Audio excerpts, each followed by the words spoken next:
नमस्कार दोस्तों, the Ganga education में आप सभी का स्वागत है। आज हम लोग बंदरगाह के एक टॉपिक लिए हैं। चलिए शुरू करते हैं। बंदरगाह किसे कहते हैं? बंदरगाह का अर्थ क्या होता है? बंदरगाह का मतलब हो गया, जैसे बस जहाँ रुकता है उसको बस स्टैंड कहते हैं, रेलगाड़ी जहाँ रुकता है उसको रेलवे स्टेशन या प्लेटफॉर्म कहते हैं। उसी प्रकार जहाज जहाँ रुकता है, पानी वाला जहाज, उसको क्या कहते हैं? बंदरगाह कहते हैं। देखिए बंदरगाह कैसा होता है। बंदरगाह पहले जो है और मशीनीकृत होता था, लेकिन आजकल जितने भी बंदरगाह बन रहे हैं वो सब मशीनीकृत है, यानी कि मशीन द्वारा वहाँ पे कार्य होता है। यहाँ देख रहे हैं मशीन से उठा के यहाँ पे डाल दिया जाता है, मशीन से उठा के यहाँ पे डाल दिया जाता है। पहले ऐसा व्यवस्था नहीं था, पहले लोग अपने हाथों से इस तरह का काम करते थे। आगे समझते हैं। बंदरगाह 3 प्रकार का होता है। कितने प्रकार का? 3 प्रकार का होता है। एक प्राकृतिक बंदरगाह हो गया, कृत्रिम बंदरगाह हो गया और ज्वारी बंदरगाह हो गया। प्राकृतिक बंदरगाह किसको कहेंगे? तो प्राकृतिक बंदरगाह कहेंगे कि जो पहले से बना हुआ है, जिसमें कुछ करने की ज़्यादा ज़रूरत नहीं हो, जो प्राकृतिक रूप से बना हुआ है।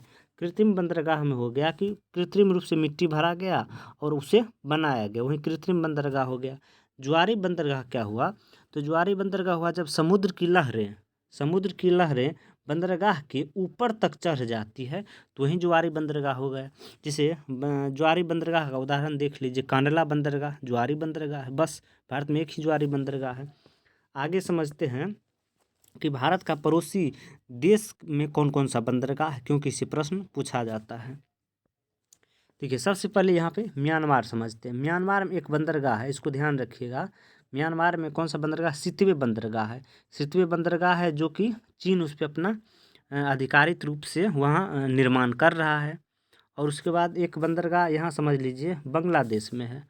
बांग्लादेश में कौन सा बंदरगाह है? चटगांव बंदरगाह है, ध्यान रखिएगा। और चर्चा में हाल फिलहाल रहा है श्रीलंका में हम्बनटोटा बंदरगाह।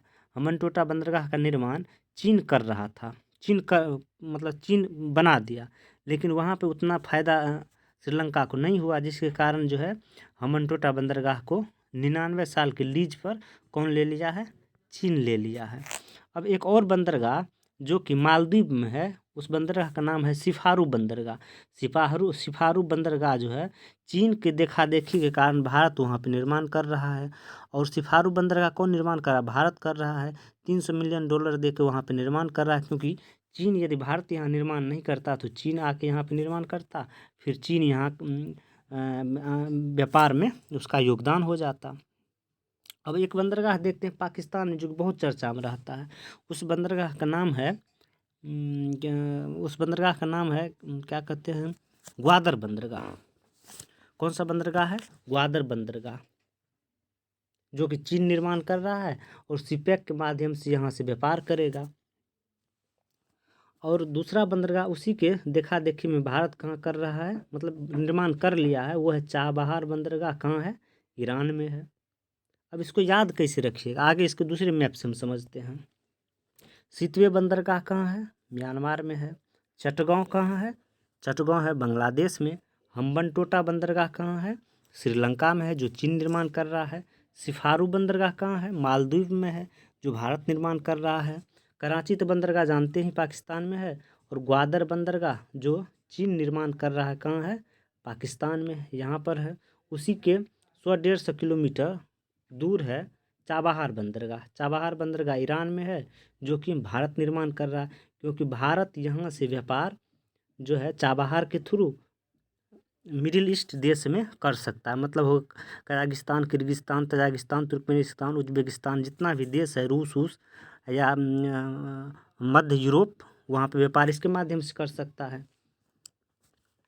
हाल फिलहाल में भारत ने अफ़गानिस्तान में जो गेहूँ भेजवाया, वो भी इसी चाबहार बंदरगाह के माध्यम से। अब याद कैसे रखिएगा, चाबहार और ग्वादर बंदरगाह में कभी कभी दिक्कत हो जाता है, कहाँ चाबहार है कहाँ ग्वादर है। तो चाह मतलब हो गया, चाह भारत को, भारत किसको चाह रहा है? तो ईरान को। इसे ध्यान रख सकते हैं, भारत किसको चाह रहा है? तो ईरान को। तो चाबहार कहाँ हो गया? ईरान में। अब देखते हैं भारत में बंदरगाह। भारत में जो लगभग 13 बंदरगाह है, जो मुख्य बंदरगाह की हम बात करेंगे वो 13 है। और तेरहों का हम स्थिति के बारे में देखते हैं। देखिए, ये भारत का नक्शा हो गया दक्षिण भारत का। इसके इस साइड देखिएगा, इसको पश्चिमी भाग कहते हैं, इस साइड देखिए इसको पूर्वी भाग कहते हैं। इसको ध्यान में रखिएगा, पहले से ही ध्यान होगा ही, फिर भी एक लाइन में समझाने का हम प्रयास कर रहे हैं। अब देखिए, कोलकाता में एक बंदरगाह है जिसको कोलकाता बंदरगाह कहते हैं। यह नदीय बंदरगाह है। नदीय क्यों है? क्योंकि नदी के तट पर है। कौन सा नदी के तट पे है? हुगली नदी के तट पे है। पारादीप बंदरगाह, पारादीप बंदरगाह कहाँ है? उड़ीसा में है। इसको ध्यान रखिए, कहाँ है? उड़ीसा में है। विशाखापत्तनम बंदरगाह, विशाखापत्तनम बंदरगाह आंध्र प्रदेश में है। कहाँ है? आंध्र प्रदेश में है। यह भारत का सबसे गहरा बंदरगाह तथा प्रकृति बंदरगाह भी है। सबसे गहरा बंदरगाह कौन है? विशाखापत्तनम है। इससे एक प्रश्न पूछा जाता है कि विशाखापत्तनम बंदरगाह कौन सा पहाड़ी के पीछे छुपा हुआ है? तो यह डॉल्फिन नामक पहाड़ी के पीछे छिपा हुआ है। आगे हम देखते हैं एन्नौर बंदरगाह। एन्नौर बंदरगाह कहाँ है? तमिलनाडु में एन्नौर बंदरगाह है। चेन्नई तो तमिलनाडु में है ही, और तूतीकोरिन है तमिलनाडु में। आपसे प्रश्न पूछा जाएगा उत्तर से दक्षिण की तरफ बंदरगाहों को सजाइए, तो इसको कैसे सजाइएगा? पहले कोलकाता को लीजिएगा, फिर पारादीप को लीजिएगा।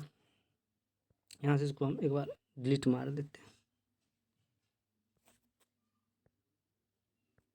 पहले कोलकाता को लीजिएगा, फिर पारादीप को लीजिएगा, फिर उसके बाद विशाखापत्तनम को लीजिएगा, फिर एन्नौर को, फिर चेन्नई को, फिर तूतीकोरिन को। अब बात आता है कि तमिलनाडु में 3-3 बंदरगाह है, वो आगे पीछे हो जाता है। तो पहले ध्यान रखिएगा, ए आता है, उसके बाद चौ आता है, उसके बाद तो आता है। ऐसे ध्यान रख सकते हैं। एन्नौर पहले ए आया, चेन्नई ऑप्शन में आपको दे दिया जाएगा, इस तरह सजाइए। तो आप इसको ऐसे सजा सकते हैं, पहले ए आया तो एन्नौर हो गया, उसके बाद चौ आया, उसके बाद तूतीकोरिन तो आया।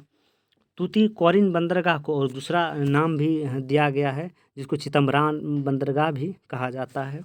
आगे देखिए, कोच्चि बंदरगाह, कोच्चि शहर है केरल का, उसको आप याद करने की ज़रूरत नहीं होगी। न्यू मंगलोर, न्यू मंगलोर जो है कर्नाटक में है। एक पहाड़ी है यहाँ पे, पश्चिमी घाट और पूर्वी घाट। पूर्वी घाट के भाग को कहते हैं बंगलोर, और पश्चिमी भाग के घाट को क्या कहते हैं? उसको कहते हैं मंगलोर। इसको ध्यान रखिएगा।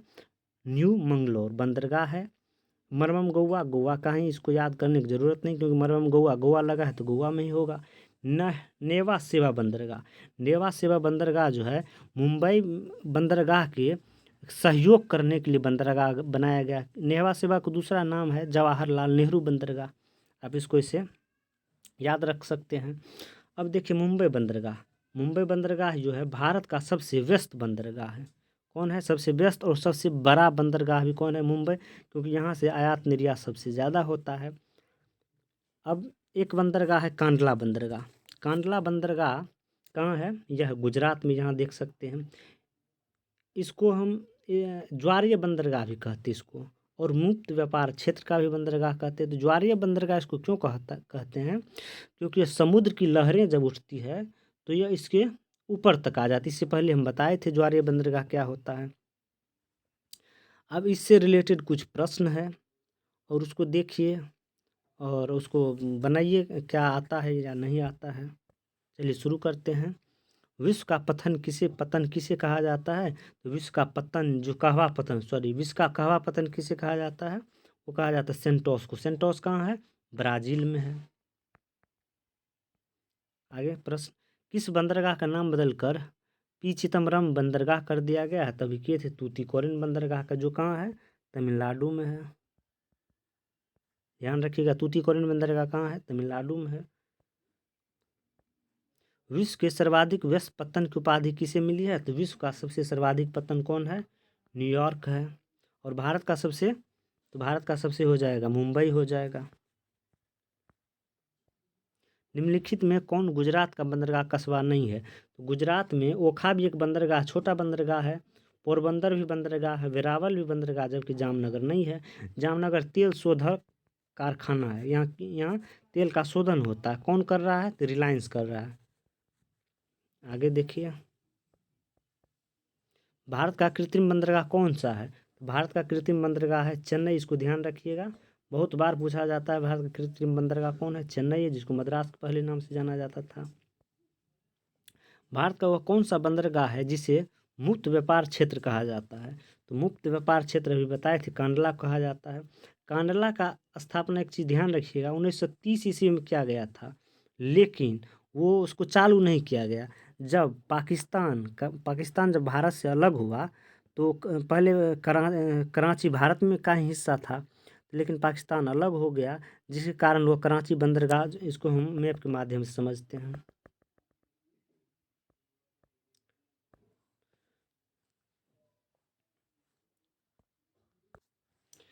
यहाँ पे कांडला बंदरगाह है।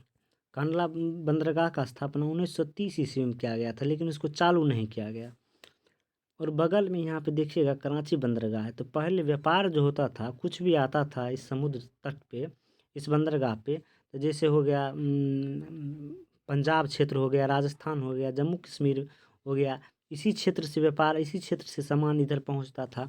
लेकिन भारत पाकिस्तान जब अलग हो गया तो 1950 ईस्वी में कांडला बंदरगाह को बनाना, फिर से उसको चालू करना पड़ा, जिससे यहाँ के माध्यम से पश्चिमी भारत में पूछा जाएगा, पश्चिमी भारत में किस बंदरगाह से सामान पहुँचाया जाता है, तो आपको यहाँ मारना होगा कांडला बंदरगाह से। कांडला बंदरगाह से राजस्थान हो गया, पंजाब हो गया और जम्मू कश्मीर क्षेत्र में यहाँ से सामान पहुँचाया जाता है, यानी कि व्यापार होता है। अब आगे देखिए, निम्नलिखित में से किस दो पत्तन बंदरगाहों से कुद्रेमुख लौह अयस्क का निर्यात होता है? तो ये हो जाएगा मरवम-गौवा और मंगलोर। मंगलोर कहाँ है? कर्नाटक में है। मरवम-गौवा कहाँ है? गोवा में है। अब कुद्रेमुख एक लौह अयस्क है जो कहाँ है? बाबा बुदन की पहाड़ी में इसको खोद के निकाला जाता है, और मरवम-गौवा और मंगलोर बंदरगाह के थ्रू विदेशों से व्यापार किया जाता है।